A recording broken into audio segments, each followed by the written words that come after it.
everyone, welcome to Osmolas Academy. Today we are going to discuss the most important current affairs regarding polity and governance of the last week. So let's deep dive into the topics. Our first topic is judicial accountability and in-house dilemma. अभी देखिए इसमें की issue क्या आ रहा है कि judiciary में जो मतलब जजेस हैं या लॉयर्स हैं मतलब कोर्ट के अंदर जो भी हैं उन लोगों के अगेंस्ट कंप्लेन आ रहे हैं बहुत सारे. ठीक है, around 8,000 complaints are registered from 2016 to 2024 and it has been inclining. Okay, the trend of the complaints are inclining. It has been increasing day by day, year by year. In 2024 it is the highest, 1700, around 1070 complaints were registered against various persons under the higher judiciary. Now अभी इसी topic के अंदर हम लोग ये देखने की कोशिश करेंगे कि अगर ये कंप्लेंट्स आते हैं तो how it is been handle, who actually take the action and what are the issues regarding it. अभी देखिए since this complaints are filed in higher judiciary, so executive cannot do anything because there is no law and it will be considered as a violation of separation of power. अगर executive या legislature कोई भी action लेता है इसको separation of power का violation माना जाएगा. लेकिन एक इन हाउस प्रोसेस है जो 1999 में एक्चुअली इसको लाया गया था. इस प्रोसेस के अंदर सीपी ग्राम के अंदर मतलब जो कंप्लेंट्स वगैरह आता है उनको जो इन हाउस जजेस हैं वो जजेस ही मतलब उसको रिजॉल्व करते हैं. उसमें सीजीआई भी हो सकते हैं, सीनियर मोस्ट जजेस भी हो सकते हैं. ठीक है, लेकिन इसमें इशू क्या आता है, देखिए इशूज़ क्या है कि जो कंप्लेंट्स आते हैं उसको सपोज रिजॉल्व भी कर दिया गया, ठीक है, या उसका जो कंप्लेंट था वो प्रूफ भी हो गया, तब भी ये सब क्या नहीं होता है कि पब्लिक नहीं किया जाता है because the process is not transparent enough. लोगों को पता ही नहीं लगेगा कि एक्चुअली जज हुआ मतलब वो इंक्वायरी हुआ है कि नहीं हुआ है. इंक्वायरी हुआ भी है तो उसका रिपोर्ट क्या है, कोई कॉन्फ्लिक्टेड है या नहीं है, वो पता नहीं लगेगा because it is not a very transparent process. तो इसमें क्या आता है कि जुडिशरी में जो करप्शन होता है, करप्शन मतलब इसी को बोलता है अंकुल जज सिंड्रोम. करप्शन मतलब it is like conflict of interest. Suppose एक इंसान है, सपोज एक लॉयर है, उसके अगेंस्ट ही कंप्लेन आया है, ठीक है, लेकिन जो जज है वो उनका रिलेटिव है, तो वो तो कॉन्फ्लिक्ट ऑफ इंटरेस्ट हो गया. इसी को एक्चुअली जजेस सिंड्रोम बोलते हैं, अंकल जज सिंड्रोम बोलते हैं. ठीक है, और इसमें ये since it is not transparent enough इसीलिए लोगों को पता भी नहीं लगता है कि इशू क्या है, इशू क्या नहीं है. लेकिन हाँ, आप बोल सकते हो कि सर रिमूव तो कर सकते हैं, सुप्रीम कोर्ट जजेस या हाई कोर्ट जजेस को रिमूव तो कर ही सकते हैं, लेकिन removal is like the Brahmastra. you cannot be use that weapon for any small kind of misbehavior or any kind of things. आपका अगर ग्रॉस मिसबिहेवियर मिसकॉन्डक्ट अगर प्रूफ हुआ है तभी उसको आप रिमूव करोगे. ऐसे कुछ सिस्टमेटिक पनिशमेंट तो होना चाहिए. अभी वहाँ पे है नहीं, आइदर यू आर इम्यून और either you will be remove, मतलब दोनों ही एक्सट्रीम है. ठीक है, तो इसी वजह से बहुत लोग बच भी जाते हैं, है ना. तो यही सब इश्यूज हैं. और सिस्टमेटिक चैलेंजेस क्या क्या है देखिए, यहाँ पे मैंने बता भी दिया है कि अंकल जज syndrome it is nothing but a very good keyword which replace nepotism. Judiciary में जो नेपोटिज्म है उसी को क्या बोला जाता है, अंकल जजेस सिंड्रोम. ठीक है, नो इंटरमीडिएट पेनल्टी, मैंने वही बोला है कि कोई पेनल्टी है नहीं, मतलब इंटरमीडिएट पेनल्टी है नहीं, either you will be immune और either you will be remove. Intermediate penalty कोई है नहीं, कुछ है नहीं. Then pendency of the cases, 5 crore cases are pending. और इससे क्या होता है, राइट टू स्पीडी जस्टिस तो है आर्टिकल 21 के अंदर, वो होता है क्या, वायलेट. तो ये सब इश्यूज है. ठीक है, अभी इसमें सॉल्यूशंस क्या क्या निकल के आ सकता है. देखिए, judicial standard and accountability bill, एक आप एक मतलब एक स्ट्रेचर ला सकते हैं, एक लॉ ला सकते हैं जिससे मतलब ये प्रॉब्लम सॉल्व हो, और एक परमानेंट बॉडी बनाया जाए जो मतलब ये कंप्लेंट्स वगैरह रिजोल्व करे. ठीक है, जहाँ से मतलब बाहर जो मतलब नॉन जजेस हैं उनका भी रिप्रेजेंटेशन वगैरह हो. ठीक है, और एक किया जा सकता है क्या, ऑल इंडिया जुडिशियल सर्विसेज गठित किया जा सकता है अंडर आर्टिकल 312. तो ऑल इंडिया जुडिशियल सर्विसेज या ऑल इंडिया कोई भी ऑल इंडिया सर्विसेज आप कैसे क्रिएट कर सकते हैं, you need approval from Rajya Sabha and with special majority and simple majority of Lok Sabha. ठीक है, इस तरह से आप कर सकते हैं, किसी भी तरह का ऑल इंडिया सर्विसेज आप क्रिएट कर सकते हो.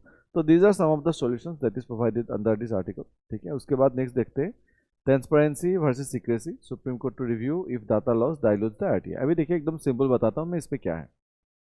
जो अभी नया डीपीडीपी लॉ है, डीपीडीपी मतलब क्या, digital personal data protection act 2023, इसमें एक सेक्शन है सेक्शन 44(3). ये आरटीआई सेक्शन 8 को रिप्लेस करता है, इसको मतलब स्ट्राइक डाउन कर देता है।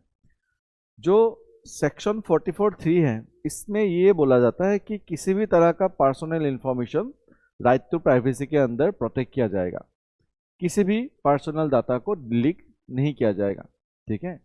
आरटीआई सेक्शन 8 ये बोलता है कि अगर वो पर्सनल इंफॉर्मेशन सेंसिटिव है या वो राइट टू प्राइवेसी को हनन करता है, ठीक है, या जिससे मतलब कोई ऐसा कुछ मतलब बहुत बड़ा चीज़ है नहीं मतलब पर्सनल इंफॉर्मेशन देने से, तो वो सब डाटाज ही मतलब क्या उसको रोका जाएगा।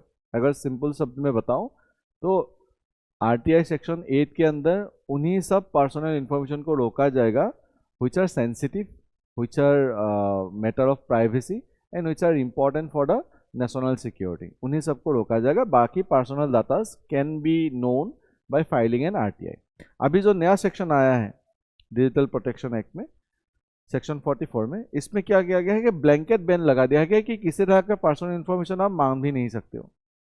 इससे इशू क्या आ जाता है कि पर्सनल इन्फॉर्मेशन तो डिफाइन है नहीं, पर्सनल इन्फॉर्मेशन के नाम पे आप सब कुछ ही छुपा सकते हो। जैसे for example PM Awas Yojana, उसमें सपोज घोष बेनिफिशियरीज है, मैं नहीं बोल रहा हूँ कि है, मैं बोल रहा हूँ कि मुझे पता लगाना है कि वहाँ पे घोष बेनिफिशियरीज है कि नहीं है, ठीक है। अभी घोष बेनिफिशियरीज कैसे पता लगेगा कि किन किन को मतलब पीएम आवास योजना का बेनिफिट मिला है। अभी उस लिस्ट में तो जो बेनिफिशियरीज हैं उन सब का तो डिटेल्स वगैरह रहेगा। अभी वो तो पर्सनल इन्फॉर्मेशन हो गया। अभी गवर्नमेंट बोल सकता है कि since this are personal information we can not open it up for the public, तो इस तरह से सब कुछ ही पर्सनल इन्फॉर्मेशन में आ जाएगा। ये तो ब्लैंकेट बैन है, it's like a hammer on the personal information कि आप पूरा ही बैन कर रहे हो। लेकिन पहले क्या था, सब्जेक्टिव था, इट्स लाइक ए सीजर कि on the basis of the sensitiveness of the topic it will be given. लेकिन अभी जो नया सेक्शन आया है इससे क्या होता है, गवर्नमेंट को अथॉरिटी मिल जाता है। It may be miss use, मैं नहीं बोल रहा हूँ कि मिस यूज हो रहा है, but it may be miss use by the government authorities कि पर्सनल इन्फॉर्मेशन लीक होने के नाम पे आप किसी भी इंफॉर्मेशन को मतलब नहीं दे रहे हो गवर्नमेंट पब्लिक को जानने के लिए। अभी actually government is been using right to privacy as a weapon against right to know. Actually right to privacy citizens के लिए था, राइट टू नो भी सिटीजन्स के लिए है, लेकिन government is using right to privacy to hammer out right to know. वही इस आर्टिकल में बोला गया है, ठीक है, वही इस आर्टिकल में बोला गया है कि जो पहला प्रोविजन था उसको कम्प्लीटली क्या किया गया है, हटा दिया गया है। और पर्सनल इन्फॉर्मेशन जो है, जो शब्द है पर्सनल इन्फॉर्मेशन, उसका कोई डेफिनेशन भी नहीं दिया गया है। मतलब it can be defined by the authority as they like, तो it can be grossly misuse. तो इससे जानने का अधिकार खत्म हो जाता है, तो which will hamper actually our democracy. अगर डेमोक्रेसी में हम लोग जानेंगे ही नहीं कि गवर्नमेंट क्या कर रहा है, तब क्या ही होगा मतलब डेमोक्रेसी का, तब तो नाम का ही डेमोक्रेसी होगा। वैसे भी हम लोगों को सिर्फ फ्लॉट डेमोक्रेसी बोला जाता है अकॉर्डिंग टू वी डैम, है ना, तो डेमोक्रेसी और खतरे में आ जाएगा, है ना। तो ये सब इशू है। और एक suppose for example real world example मैंने दे रहा हूँ कि पीएम आवास योजना का मैंने यहाँ पे एग्जांपल जो मैंने बताया वो एक एग्जांपल हो सकता है। या suppose an activist seeks for an educational degree of a minister और asset declaration of a bureaucrat to verify authenticity, it can be rejected outright कि उस मिनिस्टर का पर्सनल इन्फॉर्मेशन लीक हो रहा है, राइट टू प्राइवेसी वायलेट हो रहा है, इसलिए उसका एसेट वगैरह नहीं जाना जाएगा। ये कहाँ का बात हुआ, ये कैसा बात हुआ, ये तो misuse of the right to privacy है बाय द गवर्नमेंट, है ना। तो ये इस आर्टिकल में बोला जा रहा है। इसका वे फॉरवर्ड क्या है, सोल्यूशन क्या निकल के आ सकता है कि supreme court should use the principle of harmonious construction, need to be balanced between right to privacy and transparency. Both rights must be coexist, as well as you need to define personal information. And जो non sensitive personal information है, जैसे for example name, ठीक है, नाम हो गया, उसके बाद आपका एसेट वगैरह कितना है, if you are a public figure, उन सबको हटाओ पर्सनल इन्फॉर्मेशन के डेफिनेशन के, कि उन लोगों को मतलब आरटीआई करके उनके बारे में जाना जा सकता है। नहीं तो ऐसे तो कुछ भी नहीं जाना सकता, पहले से ऑफिशियल सीक्रेट सेक्ट तो है ही, अभी इसके अंदर भी मतलब आप कुछ भी नहीं जान सकते हो, है ना। रिवाइव सेक्शन 8 क्लॉज 2, इसको भी लिख सकते हो, revive section RTI section 8 sub clause 2, ठीक है। Then move to the next topic, this is a very interesting topic actually. Sabarimala case आप लोगों को पता होगा, अगर बहुत लोगों से बहुत दिनों से आप लोगों ने काइंड अफेयर्स फॉलो कर रहे होंगे तो 2018 में ये केस आया था। It is a case of Kerala actually. Kerala में एक आयम्पान एक मतलब मंदिर है, सबरीमला एक मंदिर है, वहाँ पे जो भगवान है, गॉड है, he is known as Ayyappa, okay, and he is considered as a brahmachari. तो since he is a brahmachari, तो ये एक रिलीजियस बिलीफ है, एक रिलीजियस प्रैक्टिस है कि जो the women who are going through the menstruation cycle cannot enter the temple. तो मेंस्ट्रुएशन साइकिल एक एज से शुरू होता है कि नहीं, 10 to 50। तो ये एज पकड़ के दिया है कि 10 to 50 एज के बीच के जो लोग हैं, मतलब जो वुमेन है, since they are go through the menstruation cycle, they cannot enter the Sabrimala temple because Lord Ayappa is a brahmachari, okay, lifelong brahmachari। तो ये एक रिलीजियस बिलीफ है। इसी के ऊपर मतलब सबरीमला में केस चला कि सर ये तो राइट टू इक्वलिटी का वायलेशन है कि लड़कों का जाने के लिए दिया जा रहा है, लड़कियों का नहीं जाने दे रहा है, only on the basis of menstruation and which is natural, which is not a impure thing, which is not a disease, okay, ये भी सही है। तो उसके ऊपर डिबेट डिस्कशन चला कि ये तो sir violation of freedom of religion है। तो ये सब डिबेट चलता है, तो उसी के ऊपर हम लोग देखते हैं। देखिए, जो 2018 में जो जजमेंट दिया था सुप्रीम कोर्ट ने, उसमें 4:1 का रेशियो आया था, मतलब 5 जजेस का बेंच था, उसमें 4 लोगों ने बोला था कि नहीं, सबरीमला में सब लोग जा सकते हैं। सिर्फ एक जजेस थी जिसका नाम था Indu Malhotra. She has given a different opinion कि जो रिलीजियस प्रैक्टिस सालों से चल रहा होगा उसका कुछ ना कुछ कल्चरल सिग्निफिकेंस हो सकता है, इसीलिए जो चल रहा है उसको चलने दो, because we cannot interfere the religion on the basis of equality. क्योंकि देखिए, इसमें एक डॉक्ट्रिन आ जाता है। डॉक्ट्रिन क्या है? Doctrine is known as doctrine of essentiality. Doctrine of essentiality, इसको सुप्रीम कोर्ट ने ही दिया था actually in Shirur Mutt case. Shirur Mutt case, इस डॉक्ट्रिन के अंदर क्या था कि only those religious practices will be protected under a right to freedom of religion which are essential in nature for that religion, okay। जैसे फॉर एग्जांपल 3 तलाक was also part of the Islamic practice which is considered as a non essential practice of religion, इसीलिए उसको strike down कर दिया गया, ठीक है। For example wearing a pug in for the Sikh people, it is considered as a essential religious practice, इसलिए उसको allow भी किया गया, ठीक है। तो एसेंशियल रिलीजियस प्रैक्टिस में supreme court has decided will decide कि which practices are essential for that religion and which are not, ठीक है। On the basis of that doctrine, this generally this religious kind of issues when the religion comes into conflict with fundamental rights, this doctrine comes into play. लेकिन इसमें भी एक debate आ जाता है कि sir doctrine of essentiality is there to check the religious practices and for that you need religious experts. But now doctrine of essentiality is checked by the Supreme Court, who are the legal experts, not the religious experts. So legal experts are commenting on religious things कि ये important है कि नहीं है, उसके लिए तो religion expert होना चाहिए था, आप तो legal expert हो, तो ये भी क्वेश्चन आ जाता है। And because of all this things Indu Malhotra actually she has given a different opinion कि नहीं, इसको चलने दिया।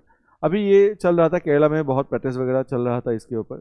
अभी न्यूज़ में क्यों है? बिकॉज ए 9 जजेस bench will relook the case, ठीक है। Supreme court set A historic moment on 9 जज constitution bench led by CJS Suryakant will begin hearings on April 7, 2026। तो अभी ये हियरिंग होने वाला है, इसीलिए दिस इज इन न्यूज़। तो मैंने आपको पूरा बता ही दिया है कि स्टोरी क्या था, इसमें डिबेट क्या था। डिबेट वही है कि राइट टू इक्वलिटी वायलेट होता है, prohibition of only on the basis of race, religion, caste, sex और प्लेस ऑफ बर्थ, है कि नहीं। तो on the basis of sex it is been discriminating, तो these are the fundamental rights which is violating. इसमें opposite side में right to freedom of religion भी आ जाता है, उसमें डॉक्ट्रिन ऑफ एसेंशियलिटी आ जाता है। डॉक्ट्रिन ऑफ एसेंशियलिटी में भी क्वेश्चन आ जाता है कि the supreme court is legal expert to see whether a practice is essential for a religion or not. It need to be seen by the religious expert, not a legal expert. But Supreme Court judges are legal expert. How they have the qualification to see whether a practice is essential for a religion or not? तो इस तरह का debate discussion वगैरह चल जाता है। तो ये ही पूरा मतलब इस आर्टिकल में दिया गया है। ये आर्टिकल इसके लिए भी बहुत इंपॉर्टेंट है, ये अपडेट एक्चुअली इसके लिए भी इंपॉर्टेंट है बिकॉज दिस जो अभी 9 जजेस का जो बेंच बना है, this will not only see the Sabarimala case, this will also check some other issues, religious issues which are in conflict with the fundamental rights. For example, Muslim women entry into the mosque, कि मुस्लिम women mask में क्यों enter नहीं कर सकती, ठीक है। तो ये मैंने आप लोगों को क्लास में भी पढ़ा है कि why Muslim women can not enter into the mosque, क्योंकि मक्का मदीना में तो जा सकते हैं। Now Indian Muslims become more Muslims than the Arabians, है ना। या तो maybe the religion allowed it, maybe it is the because of the patriarchal nature of our society, because of which the women are not allowed in mosque, है ना। तो that is one of the issue that is going to be raised by the 9 bench judge. It's going to be very interesting. Then Parsi women rights to enter fire temple after marrying non Parsis. तो non Parsi से आप अगर Mary करते हो किसी पारसी तो वो fire temple में वो उनको जाना अलाउ नहीं है। तो दाऊदी बोहरा जो है उन लोगों का एक प्रैक्टिस है, तो फीमेल जेनिटल म्यूटिलेशन, ठीक है, वो भी एक इनह्यूमन प्रैक्टिस है। It is violating article 21 actually, right to life and personal liberty, बहुत सारा वायलेट करता है। Genital mutilation is a inhuman practice but it is being going on. तो ये सब कुछ भी देखने वाले हैं, ठीक है, ये 9 बेंच जज, and it is going to be very interesting to see what are the judgments that is given by this 9 bench judge. It is going to be very important. Then the next topic is need for an Indian scientific service. जैसे for example अभी मैंने आप लोगों को बताया था ना कि एक सॉल्यूशन ये है कि जुडिशरी में जो ट्रांसपेरेंसी अकाउंटेबिलिटी का जो इशू है इसको रिजोल्व करने के लिए all India judicial service can be A solution. All India judicial service कैसे बनाया जा सकता है, किसी भी ऑल इंडिया सर्विस कैसे बनाया जा सकता है, under article 312 Rajya Sabha has to give permission by with special majority and approved by the Lok Sabha। इस तरह से आप एक ऑल इंडिया सर्विस बनाया जा सकते हैं। अभी देखिए इसमें क्या इशू आ रहा है कि अभी जो IAS ऑफिसर्स हैं या IPS ऑफिसर्स हैं, they are journalist, okay. IAS तो मतलब IPS तो मतलब पुलिस ऑफिसर्स होंगे, they are become expert in policing the things, but the IAS officers they have to handle multiple departments and they do not have expert dominion. Maybe some individual may have some expert dominion, but as a whole the service do not give you opportunity to develop any specific subject dominion. Subject expertise के लिए आपको benefit मतलब या opportunity देता ही नहीं है। या जो एग्जाम भी है, you are also preparing for UPSC, you do not need any kind of subject expertise, या optional is there but it is not considered as a expertise to that subject. You should have the knowledge of that subject. But अगर हम लोग सिर्फ GS देखें, you need to have a broader knowledge about all the subjects. You need to know the polity, history, geography, everything. Okay, that's a very good thing. But glacier melt हो रहे हैं, AI अभी आ रहे हैं, ठीक है, and all these issues which require subject expertise, cyber crime हो रहे हैं, you need subject expertise. तो इसीलिए बोला जा रहा है कि देखिए एक नया ऑल इंडिया सर्विस बनाया जाए, Indian scientific service. They will be what, they will be allocated specific sectors and they will be indulged into that specific sector and they will grow their talent, they will experiment the things and they will innovate new things for the India. अभी IAS officers के साथ क्या होता है, वो लोगों का transfer ही हो जाता है। एक डिपार्टमेंट में काम किया, सपोज उसमें थोड़ा थोड़ा मतलब एक्सपर्टीज आने लगा, लेकिन उसके बाद उसका ट्रांसफर ही हो जाता है, उसके बाद नया डिपार्टमेंट, उसके बाद नया डिपार्टमेंट। तो that person become a journalist, that person could not become a expert.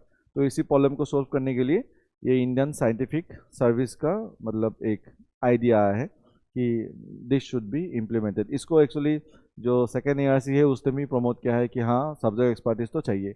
इसी के बिहाफ पे एक्चुअली आप इसके साथ भी कनेक्ट कर सकते हो कि जो लेटरल एंट्री वाला जो कॉन्सेप्ट था ना कि लेटरल एंट्री दिया जाए joint, I think joint director post में या ऐसा कुछ था आई थिंक। तो लेटरल एंट्री भी इसीलिए लाया गया था कि to bring subject expertise in specific fields, ठीक है। तो अभी ये बोला गया है कि ऑल इंडिया साइंटिफिक सर्विस एक होना चाहिए जहाँ पे मतलब exams will be conducted specific to that specific sector and they will be posted on a specific sector and they will develop their expertise throughout their career and they will give fruitful benefits for the nation. It will be help for R&D as well as to tackle some future issues जो अभी future technology अभी develop हो रहे हैं उन सबको solve करने के लिए भी किया जा सकता है। जैसे फॉर एग्जांपल एनवायरमेंटल चेंज, जो क्लाइमेट चेंज अभी हो रहा है, इसके वजह से एनवायरमेंटल डिग्रेडेशन बहुत हो रहा है, तो environmental scientist is very important. तो एक पर्सन अगर अपॉइंट किया जाता है कि एज ए एनवायरमेंटल साइंटिस्ट, ठीक है, तो that person will develop his expertise throughout his career and give fruitful solutions to the environmental issues in regarding India, ठीक है। तो यहीं पे यही बोला गया है कि problem of administrator versus scientist, ठीक है। अभी देखिए, अभी इशू क्या है, अभी ये आया क्यों है, एक्चुअली सॉल्यूशन क्यों दिया गया है। अभी जो जर्नलिस्ट है, they generally react after the incident has happen, but अगर ये साइंटिफिक सर्विस ऐसा बनाया जाए जिससे मतलब प्रिवेंट किया जा सके, now the system is very much it's good, ऐसा तो नहीं बोल सकते वेरी फ्लुएंट है, लेकिन हाँ it's good to respond, to react, लेकिन ऐसा नहीं कि प्रिवेंट करने में, प्रिवेंट तो होता ही नहीं है। तो प्रिवेंट करने के लिए यू नीड व्हाट एक्सपर्टीज, कि ऐसा होने वाला है पहले से अगर पता लगे तो प्रिवेंट किया जा सकता है। तो that is one of the issue actually, है ना। तो स्ट्रक्चर कैसा होना चाहिए कि they they will be allocated a permanent service, permanent sector उनको दिया जाएगा। They will not replace IAS officers, IAS officers will be there because journalist should be there, a person who have the knowledge of everything, jack of all master of none जो बोला जाता है ना, that should be there, but subject expertise should also be there. तो मतलब along with the IAS, the scientific service जो officers होंगे वो सब भी एक साथ काम करते रहेंगे, and if both the services coordinate with each other then it will be very good, है ना। Before taking any decision, before taking any kind of implementation, the IAS officers can be consult with those officers who have special expertise to the specific subjects. तो constitutional banking वही है, मैंने बोला ही आप लोगों को कि आर्टिकल 312 के अंदर हम लोग क्रिएट कर सकते हैं। सेकेंड ईयर में इसको रिकमेंड दिया है। Global best practices US and UK में इस तरह का सिचुएशन, इस तरह का सॉल्यूशंस है। तो let's move to the next topic, supreme court on racial slurs, balancing justice and social harmony. अभी जो रिसेंट इंसिडेंट हुआ है, मैंने आप लोगों को बताया भी था कि त्रिपुरा का एक बंदा एंजल चकमा, उसको मॉब लिंचिंग करके मार दिया गया अंडर रेशियल हेट, ठीक है, कि because of that person is looks like mongoloid and the fools of those region consider that the person is a Chinese and racial atrocities has took place and he got killed. तो that is the incident actually. तो अभी इसी incident को लेकर supreme court में case चला, ठीक है। सुप्रीम कोर्ट ने क्या बोला, आयरन हैंड, मतलब जो इस तरह का क्राइम करते हैं उसको सख्ती से मतलब पेश आओ, नो रहा है मतलब, ठीक है। Court strongly agree that any violence against our citizens from north east must be crushed with iron hand. Danger of pigeon holding, however court refused to create special crime categories based on victim, race और religion।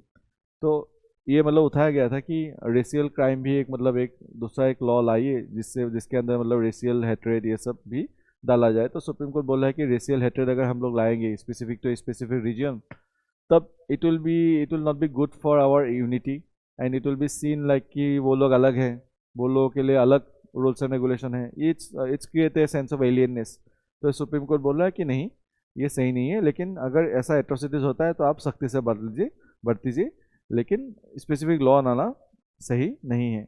A regressive path, Supreme Court want the dividing crimes by identifying 75 years of independence is a regressive path. वही बोल रहा हूँ मैं कि ये उल्टा direction में जाना हो जाएगा, क्योंकि after 75 years of independence if we make laws for specific section of the people, मतलब स्पेशल रीजन, वो तो सही नहीं होगा, मतलब वो तो उल्टा डायरेक्शन में जाना हो गया। यूनिटी एंड इंटीग्रिटी का क्या होगा, है ना।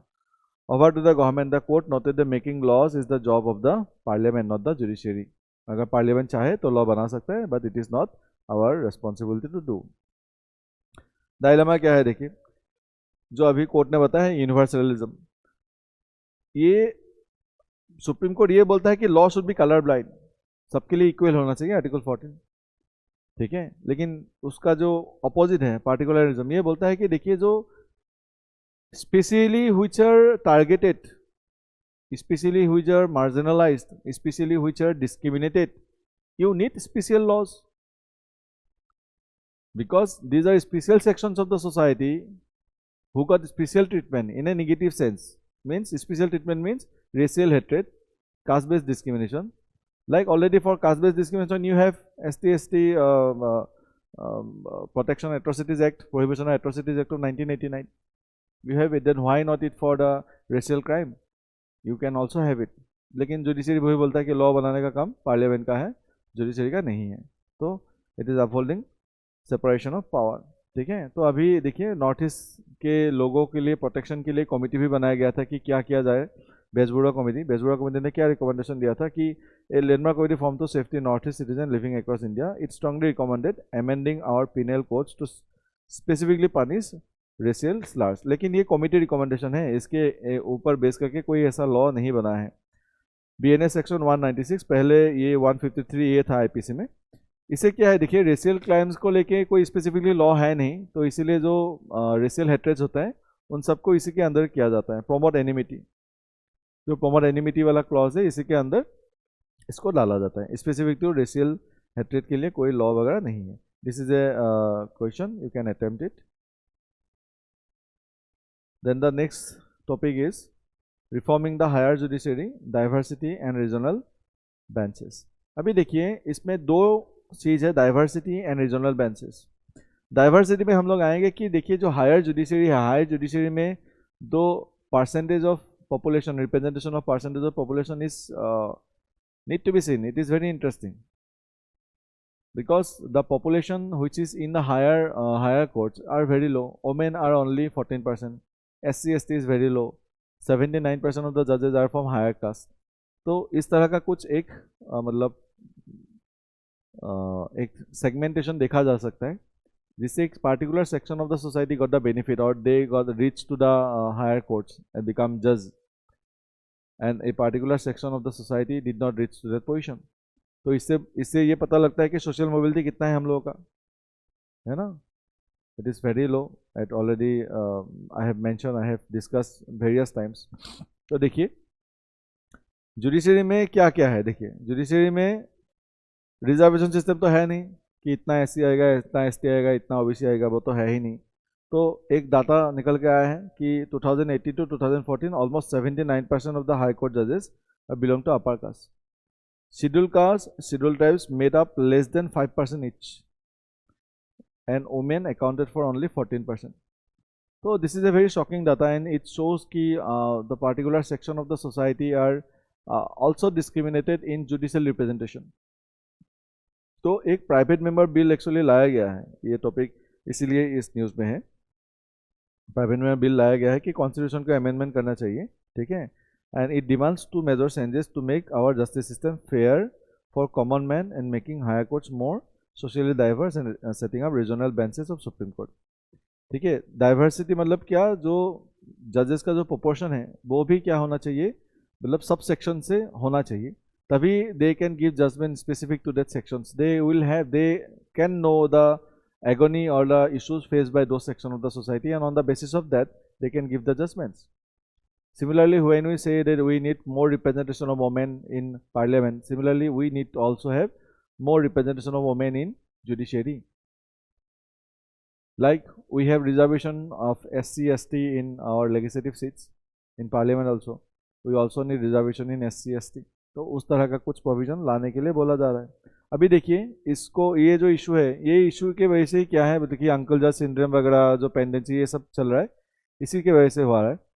अभी इसको रिजोल्व करने के लिए जो अपॉइंटमेंट वगैरह है, ये अपॉइंटमेंट का ही बात है, क्योंकि अपॉइंटमेंट ऐसा ही होता है. अंकल जज सिंड्रोम उसमें भी दिखाई जाता है, नेपोटिज्म.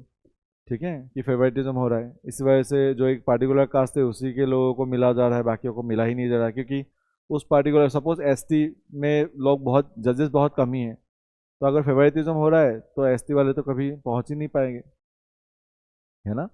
तो इसी प्रॉब्लम को सॉल्व करने के लिए एक्चुअली एनजीए से लाया गया था, नेशनल जुडिशियल अपॉइंटमेंट कमीशन, लेकिन इसको स्ट्रक डाउन कर दिया गया था by citing that, by Supreme Court, by citing that it is violating the basic structure of the constitution because it is hurting the independence of judiciary, है ना. तो वो तो स्ट्रक डाउन हो गया था 2015 में ही. तो इसीलिए फिर से ये न्यूज़ में है कि कैसे करना है, क्या करना है. ठीक है. और एक जो रीजनल बेंचेस के बारे में बोला गया है, इसमें और एक कॉन्सेप्ट बताता है कि डेमोक्रेटाइजेशन ऑफ जस्टिस या फेयर एक्सेस टू जस्टिस।